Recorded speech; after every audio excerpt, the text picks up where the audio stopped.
It is unnecessary for me to give the details of the first part of my long journey.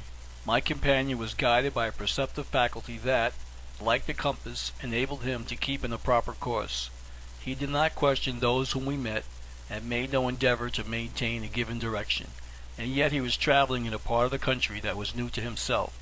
I marveled at the accuracy of his intuitive perception, for he seemed never to be at fault. When the road forked, he turned to the right or the left in a perfectly careless manner, but the continuity of his course was never interrupted. I began mentally to question whether he could be guided us aright, forgetting that he was reading my thoughts, and he answered, "There is nothing strange in this self-directive faculty. Is not man capable of following where animals lead?" One of the objects of my special study had been to ascertain the nature of the instinct power of animals, the sagacity of brutes. The carrier pigeon will fly to its cote across hundreds of miles of strange country. The young pig will often return to its pen by a route unknown to it. The sluggish tortoise will find its home without a guide, without seeing a familiar object. Cats, horses, and other animals possess this power, which is not an unexplainable instinct but a natural sense better developed in some of the lower creatures than it is in man. The power lies dormant in man, but exists nevertheless. If we develop one faculty, we lose acuteness in some other power. Men have lost in mental development in this particular direction, while seeking to gain in others. If there were no record of the fact that light brings objects to the recognition of the mind through the agency of the eye, the sense of sight in an animal would be considered by men devoid of it as adaptability to extraordinary circumstances or instinct. So it is in that animals often see clearly, where to the sense of man there is only darkness. Such sight is not irresponsive action without consequence of a purpose. Man is not very magnanimous. Instead of giving credit to the lower animals for superior perception in many directions, he denies to them the conscious possession of powers imperfectly developed in mankind. We egotistically aim to raise ourselves, and do so in our own estimation, by clothing the actions of the lower animals in a garment of irresponsibility. Because we cannot understand the inwardness of their power, we assert that they act by the influence of instinct. The term instinct, as I would define it, is an expression applied by men to a series of senses which man possesses but has not developed. The word is used by man to characterize the mental superiority of other animals in certain directions where his own senses are defective. Instead of crediting animals with these, to them, invaluable faculties, men conceitedly say they are involuntary actions. Ignorant of their mental status, man is too ignorant to admit that lower animals are superior to him in any way. But we are not consistent. Is it not true that in the direction in which you question my power, some men by cultivation often become expert beyond their fellows? And such men have also given very little systematic study to subjects connected with these undeniable mental qualities. The hunter will hold his course in utter darkness, passing inequalities in the ground and avoiding obstructions he cannot see. The fact of his superiority in this way over others is not questioned, although he cannot explain his methods nor understand how he operates. His quickened sense is often as much entitled to be called instinct as is the divining power of the carrier pigeon. If scholars would cease to devote their entire energies to the development of the material, artistic, or scientific part of modern civilization and turn their attention to other forms of mental culture, many beauties and powers of nature now unknown would be revealed. However, this cannot be, for under existing conditions the strife for food and warmth is the most important struggle that engages mankind and controls our actions. In a time that is surely to come, however, when the knowledge of all men is united into a comprehensive whole, the book of life, illuminating thereby, will contain many beautiful pages that may be easily read, but which are now not suspected to exist. The power of the magnet is not uniform. Engineers know that the needle of a compass inexplicably deviates from time to time as a line is run over the earth's surface, but they also know that aberrations of the needle finally correct themselves. The temporary variations of a few degrees that occur in the running of a compass line are usually overcome after a time, and without a change of course the disturbed needle swerves back and again points to the calculated direction as is shown by the vernier. Should I err in my course, it would be but a trifle only, and we could not go far astray before I would unconsciously discover the true path. I carry my magnet in my mind. Many such dissertations or explanations concerning related questions was subsequently made in what I then considered a very impressive though always unsatisfactory manner. I recall those episodes now, after one more remarkable experience which are yet to be related, and record them briefly with little wonderment, because I have gone through ventures which demonstrate there is nothing improbable in the statements, and I will not consume time with further details of this part of my journey. We leisurely traversed state after state, crossed rivers, mountains, and seemingly interminable forests. The ultimate object of our travels, a location in Kentucky, I afterward learned, led my companion to guide me by a roundabout course to Wheeling, Virginia.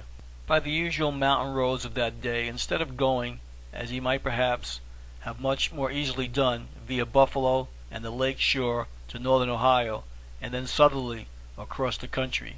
He said in explanation that the time lost at the beginning of our journey by this route was more than recompensed by the ease of the subsequent Ohio River trip. Upon reaching Wheeling, he disposed of the team, and we embarked on a keel boat and journeyed down the Ohio to Cincinnati. The river was falling when we started and became very low before Cincinnati was reached, too low for steamers, and our trip in that flat-bottomed boat on the sluggish current of the tortuous stream proved tedious and slow. Arriving at Cincinnati, my guide decided to wait for a rise in the river, designing then to complete our journey on a steamboat. I spent several days in Cincinnati quite pleasantly, expecting to continue our course on the steamer to Tecumseh, then in port and ready for departure. At the last moment my guide changed his mind, and instead of embarking on that boat, we took passage on the steamer George Washington, leaving Shipping Port Wednesday, December 13, 1826. During that entire journey, from the commencement to our final destination, my guide paid all the bills, and did not want either for money or attention from the people with whom we came in contact. He seemed everywhere a stranger, and yet very possessed of a talisman that opened every door to which he applied, and which gave an unlimited accommodations wherever he asked them.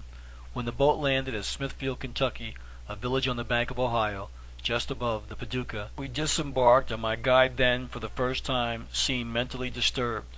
"Our journey together is nearly over," he said. "In a few days my responsibility for you will cease. Nerve yourself for the future, and bear its trials and its pleasures manfully. I may never see you again, but as you are even now conspicuous in our history, and will be closely connected with the development of the plan in which I am also interested, although I am destined to take a different part, I shall probably hear of you again." We stopped that night at a tavern in Smithland.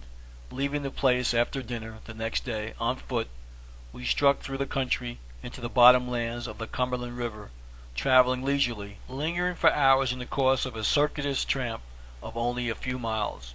Although it was the month of December, the climate was mild and balmy. In my former home, a similar time of year would have been marked with snow, sleet, and ice, and I could not but draw a contrast between the two localities. How different also the scenery from that of my native state. Great timber trees, oak, poplar, hickory, were a majestic possession of large tracts of territory, in the solitude of which man, so far as evidence of his presence were concerned, had never been trodden. From time to time we passed little clearings that probably were to be enlarged to thrifty plantations in the future, and finally we crossed the Cumberland River. That night we rested with Mr. Joseph Watts, a wealthy and cultured landowner who resided on the river's bank. After leaving his home the next morning, we journeyed slowly, very slowly, my guide seemingly passing with reluctance into the country. He had become a very pleasant companion, and his conversation was very entertaining. We struck the sharp point of a ridge the morning we left Mr. Watts' hospitable house. It was 4 or 5 miles distant, but on the opposite side of the Cumberland from Smithland. Here a steep bluff broke through the bottom land to the river's edge, the base of the bisected point being washed by the Cumberland River, which had probably cut its way through the stony mineral of this ridge in ages long past. We climbed to its top and sat upon the pinnacle, and from that point of commanding observation I drank in the beauties of the scene around me. The river at our feet wound gracefully before us, and disappeared in both directions, its extremes dissolving in a bed of forest. A great black buff, far up the stream, rose like a mountain upon the left side of the river. Bottom lands were about us, and hills appeared across the river in the far distance, towards the Tennessee River. With regret, I finally drew my eyes from the vision, and we resumed the journey. We followed the left bank of the river to the base of the Black Buff, Biswell's Hill, a squatter called it, and then skirted the side of that hill, passing along precipitous stone bluffs and among stunted cedars. Above us towered cliffs over cliff, almost perpendicularly. Below us rolled the river. I was deeply impressed by the changing beauties of this strange Kentucky scenery, but marveled at the fact that while I became light-hearted and enthusiastic, my guide grew correspondingly despondent and gloomy. From time to time he lapsed into thoughtful silence, and once I caught his eye directed toward me in a manner that I inferred to imply either pity or envy. We passed Biswell's Bluff and left the Cumberland River at its upper extremity, where another small creek empties into the river. Thence, after ascending the creek some distance, we struck across the country, finding it undulating and fertile, here and there a small clearing. During this journey we either camped out at night or stopped with a resident when one was to be found in that sparsely settled country. Sometimes there were exasperating intervals between our meals, but we did not suffer, for we carried with us supplies of food such as cheese and crackers, purchased in Smithland for emergencies. We thus proceeded a considerable distance into Livingston County, Kentucky. I observed remarkable sinks in the earth, sometimes cone-shaped, again precipitous. These cavities were occasionally of considerable size and depth, and they were more numerous in the uplands than in the bottoms. They were somewhat like the familiar sinkholes of New York State, but monstrous in comparison. The first that attracted my attention was near the Cumberland River, just before we reached Biswell's Hill.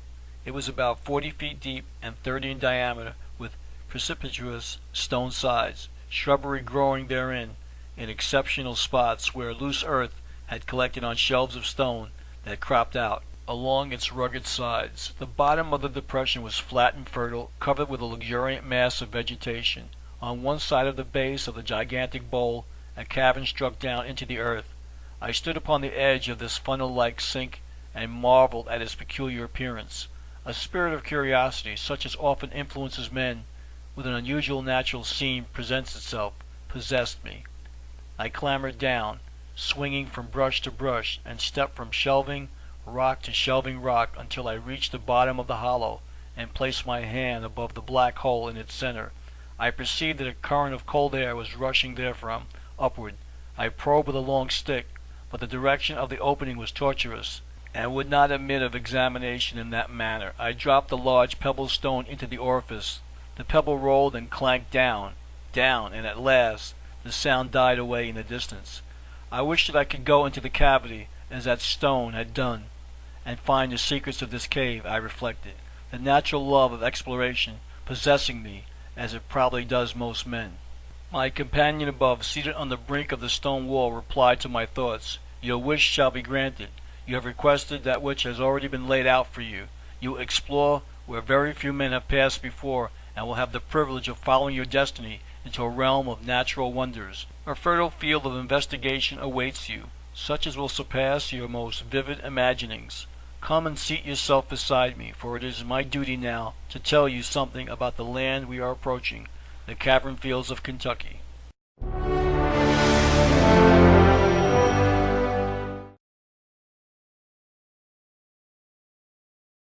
It is unnecessary for me to give the details of the first part of my long journey.